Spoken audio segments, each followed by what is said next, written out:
Bonjour à tous chers mortels, c'est Dragmar et nous nous retrouvons avec un nouvel avis manga sur la danse du soleil et de la lune.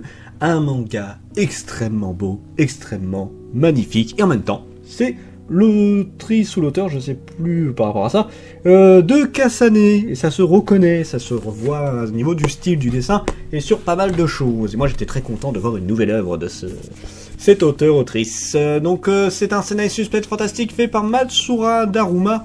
Pour l'histoire, nous savons Konosuke, un jeune, en grande parenthèse, un samouraï, qui malheureusement ne peut pas faire son métier, parce qu'il a une particularité assez légèrement casse-pied pour lui.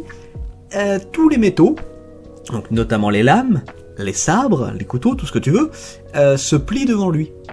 Voilà, quand ça s'approche de lui, la lame elle se plie de tous les côtés, donc impossible de le toucher. Donc dans un sens, si c'était comme ça, ce serait un avantage, il pourrait pas se faire tuer comme ça. Mais du coup, c'est aussi le cas quand il touche une lame. Quand il prend un sabre, le sabre se tord de tous les côtés. Donc du coup, il est plus utilisable. C'est un petit peu relou, hein, pour le coup. Et du coup, le seul truc qu'il peut utiliser, c'est un couteau en pierre ou des trucs du genre, enfin, tout ce qui n'est pas fait de métaux. Même l'argent, il peut pas y toucher. Pour vous dire, l'argent, il va se plier aussi dans tous les sens.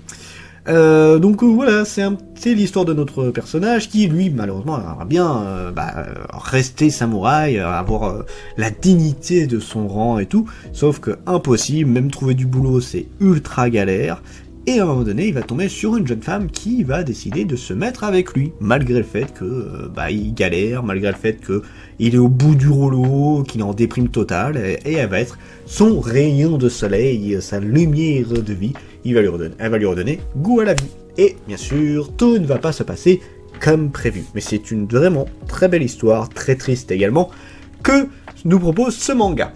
Pour ce qui est de mon avis, je pense que vous vous en doutez, j'ai beaucoup aimé. J'ai énormément apprécié cette œuvre, qui est actuellement en 4 tomes et 8 au Japon. C'est encore en... peut-être pas, parce que je confonds peut-être avec Harry Fureta Origin pour le coup. Mais en tout cas, ouais, actuellement, nous avons que 3 ou 4 tomes. C'est une série qui est juste trop bien. J'adore trop la série, je la trouve exceptionnellement palpitante et agréable, parce que c'est vrai qu'au début, c'est vraiment le côté, la vie de tous les jours, essayer juste de sortir de cette torpeur de la déprime. Et finalement, on voit qu'il va se passer pas mal de choses. Là, on a eu des gros combats. Le dernier tome était assez incroyable vis-à-vis de tout ça. Et en plus, on a des personnages qui sont très cool et surtout très attachants. Ça, c'est un truc que justement, si on parle d'un des titres que j'ai parlé il y a pas longtemps, manque cruellement à certains mangas. Là, on a des bons personnages, on a des bons dessins et on a une histoire qui est franchement intéressante et cool. Donc on aurait franchement vachement aimé, et puis encore une fois, comme je le dis, je n'attendais que de savoir si j'allais autant aimer que Kasane, parce que Kasane c'était tellement bien, c'était tellement génial, et là, du coup on a toujours une belle petite merveille. Alors j'espère ne pas me tromper en disant que c'est le auteur, en tout cas c'est les mêmes dessins, ça c'est clair et net, mais je pense que c'est plus ou moins le même auteur, parce que ça se ressemble beaucoup. J'aurais pu vérifier, effectivement, je m'en excuse. Et voilà, potentiel du manga, l'histoire extrêmement sympa. J'apprécie énormément. Alors, on va se rendre compte que le fait que lui, il a une capacité par rapport au métal, c'est pas le seul. Il y en a d'autres qui ont des capacités liées à d'autres choses. Que cette jeune femme a également un passé assez singulier. Et donc voilà, il va vraiment se passer beaucoup de choses. Donc là, j'essaye de ne pas trop vous spoiler vis-à-vis de tout ça. Mais oui, il va se passer énormément de choses et c'est une histoire que j'apprécie énormément.